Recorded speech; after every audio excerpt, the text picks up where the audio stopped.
मैं उनको भगवान मानता था और आज पासवान जी की ही कृपा है कि आप मुझको इस चेयर पर बैठे हुए देख रहे हैं।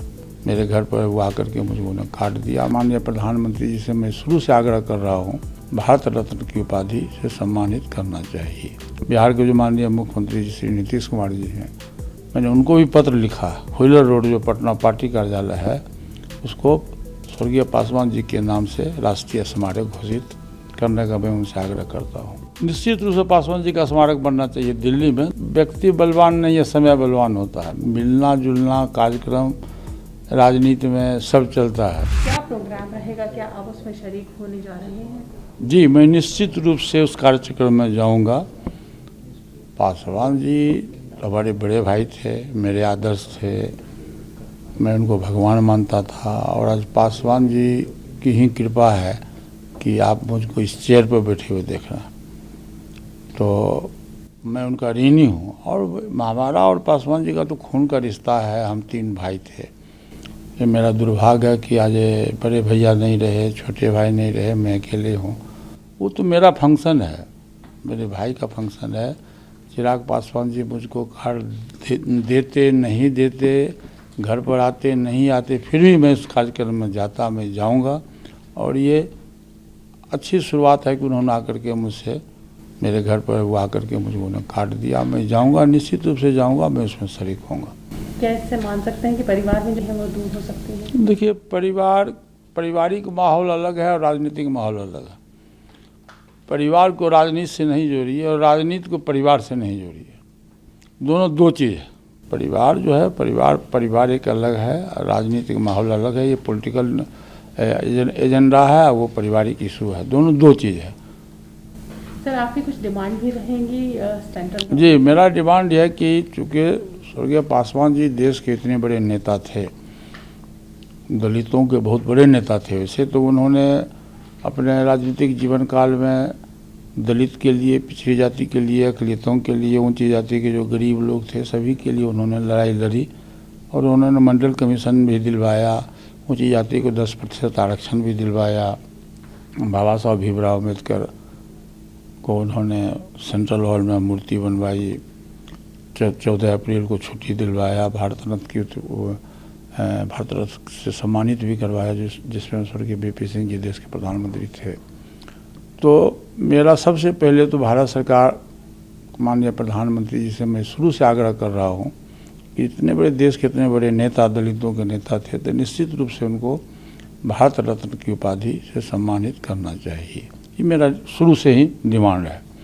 और दूसरा है कि बिहार सरकार में भी, बिहार के जो माननीय मुख्यमंत्री जी श्री नीतीश कुमार जी हैं, मैंने उनको भी पत्र लिखा और जाके स्वयं भी जाके मिल के मैंने कहा कि 1 नंबर पटना का 1 नंबर व्हीलर रोड जो है, जहाँ मेरा पार्टी कार्यालय है, वो 31 बरस से हमारे नाम से आवंटित है। पहले जब मैं बिहार सरकार का मिनिस्टर हुआ था, उसी समय मेरे नाम से आवंटित हुआ था और बाद में वो पार्टी कार्यालय के नाम से हो गया। और पासवान जी जब भी दिल्ली से जाते थे तो वहीं रुकते थे। एयरपोर्ट से उतरे, एयरपोर्ट के बगल में वहीं रुकते थे, वहीं खाते थे और वहीं से टोटल पॉलिटिकल कार्यक्रम भी होता था। तो इसलिए माननीय मुख्यमंत्री जी से भी मेरा आग्रह है कि 1 नंबर व्हीलर रोड जो पटना पार्टी कार्यालय है, उसको स्वर्गीय पासवान जी के नाम से राष्ट्रीय स्मारक घोषित करने का मैं उनसे आग्रह करता हूँ। दूसरा मेरा डिमांड है कि 77 से लेकर 2019 तक वो हाजीपुर के सांसद रहे, पासवान जी सांसद रहे, रेल मंत्री रहे, 6 प्रधानमंत्रियों के अंदर में उन्होंने काम करने का उनको मौका मिला। और जिस विभाग के भी वो मंत्री रहे, उस विभाग को काफ़ी देश के मानचित्र पर उन्होंने लाया। और हाजीपुर की जनता के बारे में वो कहते थे कि हाजीपुर हमारी माँ है और हाजीपुर के जब तक वो जीवित रहे तब तक हाजीपुर की जनता को सेवा करते रहे।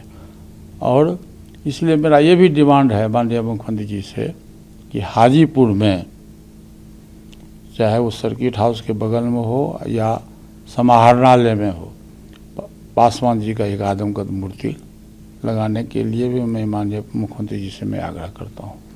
फिर भी इस बार भी मैं जाकर के फिर दोबारा उनसे आग्रह करूँगा।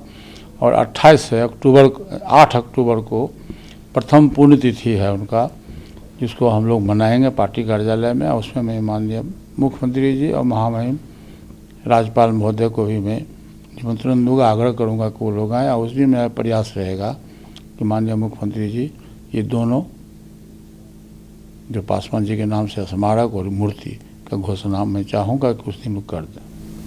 सर भारत रत्न की भी पासवान जी के लिए मैं बोला ना कि मैं माननीय प्रधानमंत्री जी से शुरू में ही मैं आग्रह किया था। 8 अक्टूबर को जिस दिन पासवान जी स्वर्गवास हुए थे, उसी दिन से मेरा डिमांड है कि देश के सेकेंड अम्बेडकर माने जाने वाले पासवान जी को निश्चित रूप से मरणोपरांत उनको भारत रत्न की उपाधि से सम्मानित होना करना चाहिए। सर स्मारकों की बात हुई, पासवान जी ने अपने ही बंगले में जहाँ पासवान जी रहते थे वहाँ एक बुत लगाया गया है उनके सपोर्टर द्वारा।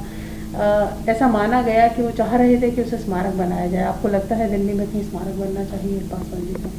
निश्चित रूप से पासवान जी का स्मारक बनना चाहिए दिल्ली में। देखिए जितने भी बड़े नेताओं का निधन हुआ, इवन बाबू जगजीवन राम जी का भी, डॉक्टर अम्बेडकर जी का भी, जितने भी लोग थे सभी लोगों के नाम से स्मारक बना, कहीं न कहीं स्मारक बना। तो ये मेरा अनुरोध है भारत सरकार से कि निश्चित रूप से पासवान जी इतने बड़े देश के नेता हैं तो दिल्ली में कहीं न कहीं उनका स्मारक बनना चाहिए।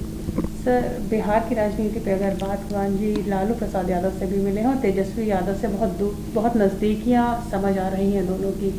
आपको लगता है कि दोनों में गठबंधन हो सकता है और इसका बिहार की राजनीति पे क्या? देखिए ये तो व्यक्ति बलवान नहीं है, समय बलवान होता है। मिलना जुलना कार्यक्रम राजनीति में सब चलता है। अब मिलने जुलने से उसका कोई अर्थ गलत नहीं लगाना चाहिए।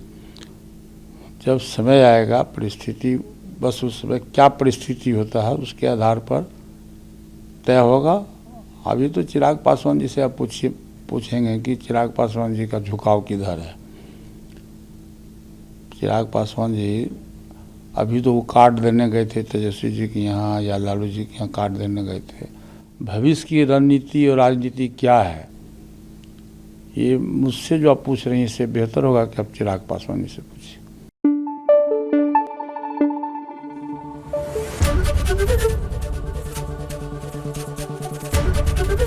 एबीपी न्यूज़ आपको रखे आगे।